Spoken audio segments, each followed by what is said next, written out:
À quoi t'as pensé de suite quand tu as su que tu étais numéro un mondial? Enfin, j'avais très peur que j'arrive jamais à cet objectif, donc juste très heureux. Nicolas, t'es number one, t'es numéro un mondial, c'est juste, mais alors exceptionnel. Ouais, bah, ouais, c'est plutôt pas mal. Un objectif, un rêve qui s'accomplit enfin. Ça faisait, bah, depuis, qu'on a eu la dernière réunion, c'était eu il y a 3 4 mois, c'était l'objectif. Ça fait quasiment 1 an que j'étais numéro 3 mondial et j'arrivais pas à passer ce cap de numéro 1 et heureusement, on a un peu de chance parce que nos adversaires directs numéro 1 ont perdu beaucoup de matchs, cette année, ce qui nous a permis de passer devant et donc du coup, bah, je saisis ma chance quand il faut. Ce qui est incroyable, c'est que tu l'as déclaré effectivement il y a pas mal de temps, il y a 3 mois, on a échangé ensemble et aujourd'hui, tu atteins ton objectif. Il s'est passé quoi en 3 mois? Et en plus, champion du monde, c'est-à-dire que tu es l'homme du beach, le beacher français, numéro un dans tout, champion du monde et numéro un mondial. Ouais, bah, c'est plutôt une bonne saison, ouais, on va dire et nous parce que nous, voilà, au beach, on a un tournoi précis, c'est le championnat du monde et on a réussi à le gagner avec mon partenaire. On a fait un très beau tournoi et en plus numéro 1 mondial dans la même année, je m'étais posé la question avec un ami, est-ce que c'était mieux, d'être numéro 1 mondial ou champion du monde? Bah, là, j'ai pu me poser la question, j'ai les 2 et donc voilà. Il s'est passé quoi? Parce que tu as su que tu étais numéro un mondial quand tu t'es qualifié pour la finale. Et quand on regarde Ah, à la fin, t'exploses pas complètement, j'ai l'impression. Il y a de la retenue, non? bah, non, en fait, je l'ai su à partir du moment où les adversaires ont perdu en demi-finale. Je le savais et donc en fait, quand je suis arrivé sur le terrain, j'étais, pendant ma demi, je pensais qu'à ça et j'avais du mal à me concentrer et donc en fait, j'étais très nerveux parce que je jouais pas bien, parce que je pensais uniquement au fait que j'étais numéro 1 et donc en fait, après le match, quand je gagne la demi, bah, en fait, j'étais juste content, enfin, j'étais énervé d'avoir «mal joué» entre guillemets, même si on a réussi à gagner parce que mon partenaire a fait un énorme match et j'étais de la nervosité, en fait, j'étais un peu bloqué par le stress, par la peur un peu, c'était très étrange.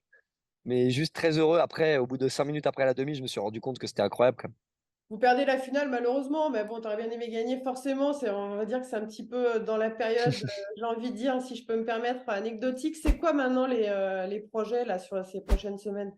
Ah bah, là, il y a ouais, on vient de perdre en finale d'un Sun Series et donc la semaine prochaine, on a un gros tournoi encore, au Brésil.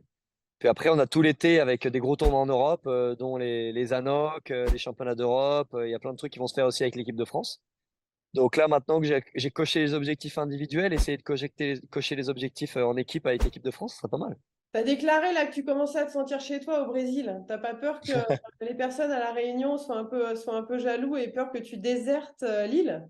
Ah, peut-être un petit peu, ils ont un petit peu peur, mais non, mais ça fait 1 an maintenant que je me balade, je passe beaucoup de temps au Brésil et beaucoup de gens étaient contre moi dans le public, parce qu'on joue souvent des Brésiliens. Et là, je commence à me rendre compte qu'au final, il y a beaucoup de Brésiliens qui commencent à me supporter, même contre le numéro 1 brésilien là-bas. Et donc, en fait, c'est pour ça que je suis très heureux qu'en fait, les gens enfin, commencent à me supporter un peu et à faire un peu le tifo pour nous. Donc, c'est cool, ça donne un peu de motive.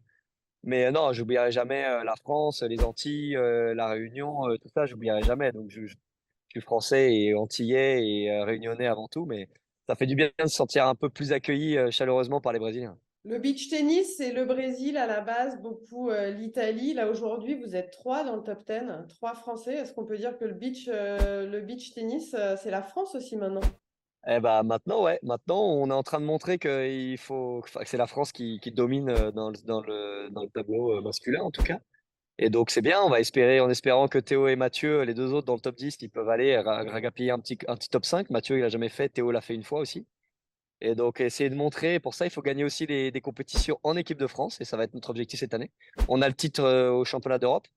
Et on va essayer de défendre ce titre et essayer d'aller chercher d'autres trucs comme les ANOC et qui sont pour nous les Jeux olympiques des plages et aussi championnat du monde par équipe, en fin d'année, c'est ça qui nous manque pour montrer qu'on est une vraie nation dominante au beach. À quoi t'as pensé de suite quand tu as su que tu étais numéro un mondial? Enfin, j'avais très peur que j'arrive jamais à cet objectif, donc juste très heureux. T'as pensé à quoi au réveil ce matin? Que j'ai perdu ma finale malheureusement, c'est ça qui était en premier, mais bon, au bout de 5 minutes, numéro 1 est passé devant. La personne ou les personnes dans ton parcours qui comptent le plus pour accéder à cette place? À mon partenaire, hein, ça fait 2 ans que je joue avec lui et c'est aussi grâce à lui que je gagne et autant grâce à lui que grâce à moi qu'on a réussi à gagner, à atteindre cette place de numéro 1. Quand on a atteint son rêve, tu rêves de quoi maintenant? Maintenant, réussir à maintenir cette place, pas juste y être, mais c'est montrer qu'on n'est pas les plus forts et que c'est pas par de la chance qu'on est numéro un, et c'est de maintenir le plus longtemps possible. T'es jeune, tu peux la garder encore très longtemps, t'as que 25 ans. J'ai 25, mais c'est très dur. Il y a beaucoup de concurrence et les gens jouent très très bien. Bon, bah merci beaucoup. Bah, T'as bien merci à la toi encore une victoire. Et fois. puis, écoute, c'est quoi? On se rappelle Ouais, dans 3 mois, je sais pas, il y aura peut-être un autre, il va y avoir un autre très beau résultat. là, ça va être difficile de faire mieux là, mais ouais, en espérant en tout cas. Merci beaucoup, Nicolas. Merci à toi. Allez, ciao.